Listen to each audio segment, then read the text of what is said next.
तो क्या चंद्रशेखर आज़ाद जी को कॉमन मिनिमम प्रोग्राम करके पॉलिटिक्स करने में क्या दिक्कत है? कंप्रोमाइज़ पॉलिटिक्स करने में क्या दिक्कत है? चुनाव लड़े तब समाज इतना सशक्त नहीं था हुँ। और हालात भी इतने आसान नहीं थे, साधन भी इतने नहीं थे। देश के दलित, पिछड़े, आदिवासी, मुसलमानों को, सिखों को, जैनों को, बुद्धिस्टों को, ईसाइयों को इस देश में गुलाम बनाना चाहते हैं, देश की महिलाओं को। और हम इन लोगों को स्वाभिमान सम्मान का जीवन दिलाना चाहते हैं। तो हम तो एक दूसरे के धुर विरोधी हैं। किसी गरीब, दलित, पिछड़े, आदिवासी, मुसलमान का भला कर देगी क्या? उनका बस चले तो इनकी खाल में चंद्रशेखर आज़ाद सड़कों पे उतर के लड़ाई लड़ते हैं और ये जो है वो लोगों की रक्षा करते हैं, उन पे आरोप लगता है कि वो समाज को कानून के में झोंक ये लड़ाई समाज के आंदोलन को आगे बढ़ाने के लिए लड़ रहा हूँ, उन लोगों के लिए जिनको कोई पूछता नहीं है, जिनकी आवाज़ कोई नहीं उठा, जो आज भी भूखे नंगे हैं, जिनको कोई खाने के लिए अच्छा रोटी नहीं है, पीने के लिए साफ पानी नहीं, पहनने के लिए अच्छे कपड़े नहीं, सर ढकने के लिए अच्छी छत नहीं। जिस शख्स के साथ खड़े हैं वो किसी परिचय के मोहताज नहीं है। 85% लोगों को सड़कों पर लड़ाई लड़ने वाले, अपने काम से लोहा मनवाने वाले, नई युवा पीढ़ियों को जुबान देने वाले और सड़क पर अपने हक और अधिकार के लिए लड़ना सिखाने वाले भीम आर्मी चीफ और आज़ाद समाज पार्टी के राष्ट्रीय अध्यक्ष चंद्रशेखर आज़ाद जी हैं। इनको कई जगहों पर आपने देखा होगा शेरो शायरी करते हुए कि सरफरोशी की तमन्ना अब हमारे दिल में है, देखना है जोर कितने बाजुए का तिल में है, अभी से क्या बताएं हम ए तुझे आसमां, देख लेना कि क्या हमारे दिल में है। सर सबसे पहले स्वागत है हमारे चैनल में। धन्यवाद। सर बाबा साहब पहले बार चुनाव लड़े वो हार गए, मानवर कांसीराम साहब चुनाव लड़े वो हार गए और आप चुनाव लड़ रहे हैं, क्या जो है ये रिकॉर्ड है, उस ये रिकॉर्ड ब्रेक डाउन हो पाएगा? देखो, जब बाबा साहब चुनाव लड़े तब समाज इतना सशक्त नहीं था और हालात भी इतने आसान नहीं थे, साधन भी इतने नहीं थे। जब काशीराम साहब चुनाव लड़े तब भी रास्ते सरल नहीं थे। आज भी रास्ते सरल नहीं है, लेकिन हम सभी लोग इतिहास को अगर पढ़ेंगे तो मेहनत का वो कहते हैं ना,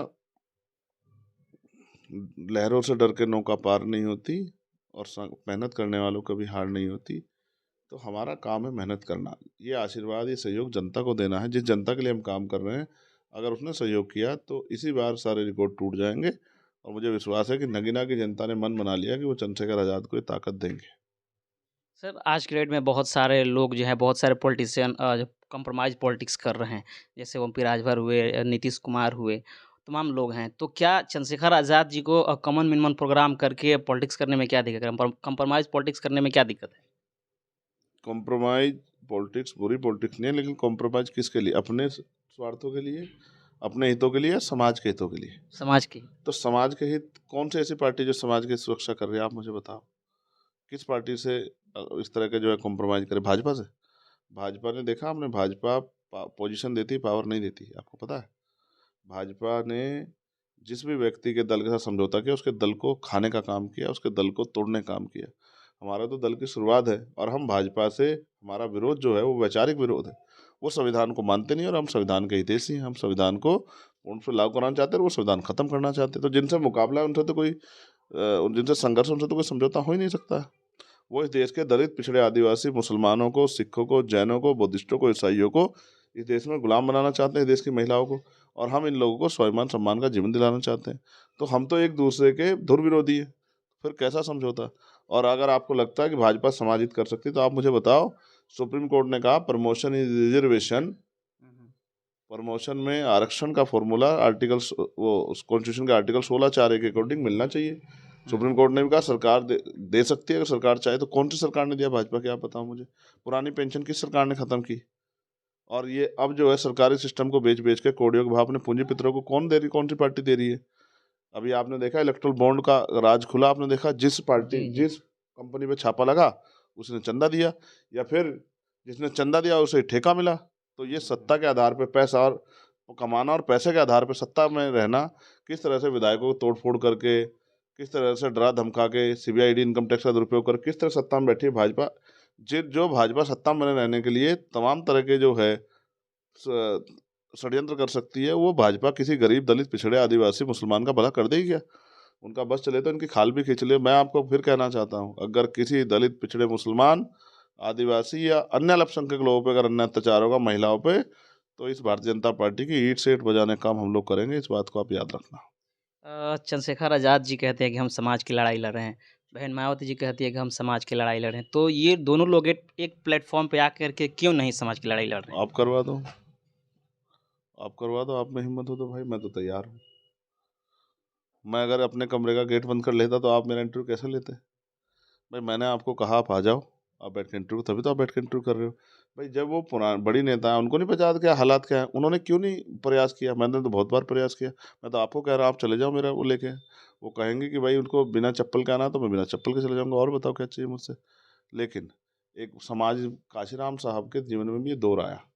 काशीराम साहब आरपीआई को सजाना संवारना चाहते थे, उसको राजनीतिक ताकत देना चाहते थे। पुराने नेताओं ने कहा काशीराम कल का नौजवान है, इसको क्या पता, और काशीराम साहब को बेइज्जत करके निकाल दिया। काशीराम साहब ने क्षमता दी, उन्हें तमाम चुनाव लड़े, तब आंदोलन खड़ा किया, तो लोगों ने उनकी खूब मजाक बनाई, फिर उन्होंने खुद को साबित किया।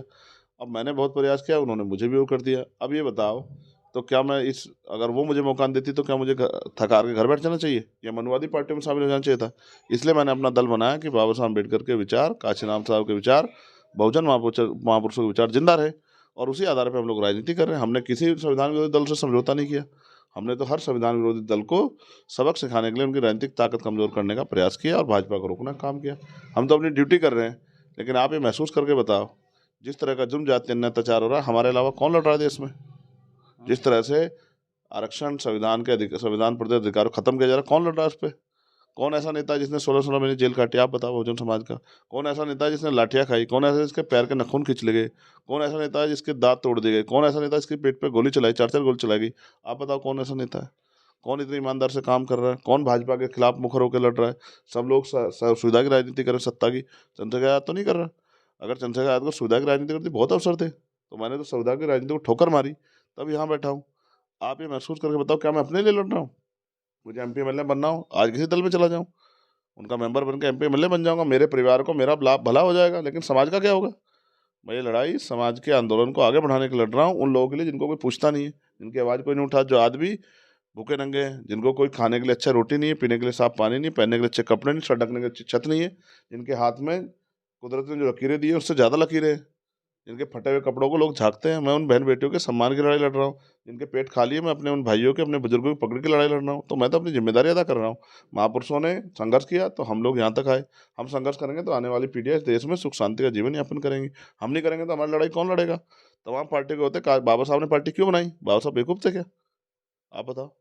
तब कांग्रेस भी थी, लेफ्ट भी थी, अकाली दल भी थी, मुस्लिम लीग भी, तमाम पार्टियां थी, और जनसंघ भी था। बाबा साहब ने पार्टी क्यों बनाई? 3-3 पार्टी बनाई। काशीराम साहब ने क्यों बनाई? वो भी आरपीआई के भरोसे बैठे रहते। ये भरोसे बैठे रहने का काम नहीं भाई, ये संघर्ष करने से मिलता है। और जो संघर्ष करेगा समाज उसका साथ देगा। समय लग जाता है, समाज भरोसा कर, दूध, समाज बहुत ठगा गया है। कहते हैं दूध का जला हुआ छाछ भी फूक फूक के पीता है। समाज धीरे धीरे भरोसा करता है। अब समाज भरोसा करने लगा, अब समाज साथ देने लगा। आप जाके देखो नगीना में, हर बच्चा बच्चा कह रहा है कि चंद्रशेखर आजाद को जीतना चाहिए।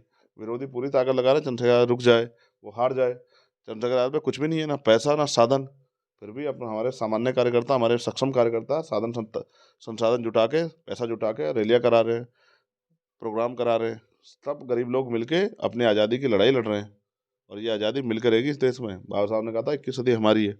वो सदी मांगने से नहीं आएगी, हाथ फैलाने से आएगी। राजनीतिक सत्ता कोई थाली नहीं है जो कोई परोस के देगा, ये छीननी पड़ती है। अरे तो ये आसान काम नहीं, और इसके लिए जान पे को दांव पे लगाना पड़ता है, जुल्म जाति सहनी पड़ती है, अपमान सहना पड़ता है, मुकदमे झेलने पड़ते हैं, लाठियाँ खानी पड़ती है, तब जाके समाज विश्वास करता है। तो अभी तो हम संघर्ष कर रहे हैं, जिस दिन ताकत में आएंगे उस दिन अपने लोगों को बताएंगे हम क्या कर सकते हैं। जो चंद्रशेखर आज़ाद सड़कों पर उतर के लड़ाई लड़ते हैं और ये जो है वो लोगों की रक्षा करते हैं, उन पे आरोप लगता है कि वो समाज को कानून के में झोंक रहे हैं। आप कोई एक घटना बता दो जहां मैं जेल ना गया हूं, कोई और जेल गया हो, कोई एक घटना बताओ।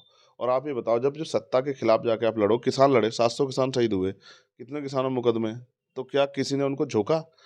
जिनकी लड़ाई है उनकी समझ में आते वो लड़ते हैं। और सत्ता अगर हम पे ये मुकदमे लगाएगी तो क्या करेगी? फूल माला स्वागत करेगी। आप ये बताओ, अगर आपके साथ अन्याय हो जाएगा और आप थाने कचहरी जाओगे, आपकी सुनवाई नहीं होगी, तो आप क्या करोगे? पीट चित के घर में बैठ जाओगे? आपकी ज़मीन कोई दबा ले, आपकी बहन बेटी का अपमान करे, पुलिस रिपोर्ट ना लिखे, तो आपको क्या करोगे? आप पत्रकार होने के नाते बताओ, जब आपकी सुनवाई नहीं होगी आप क्या करोगे? तो आंदोलन करोगे ना। आंदोलन करोगे तो आंदोलन को चलने के लिए पुलिस लाठी भी चलाएगी, मुकदमे भी लगेगी। तो क्या तो मुकदमे लाठी डर जाओ? मतलब समाज का सत्ता बना लो, सब मुकदमे वापस हो जाए, क्यों घबरा रहे हो?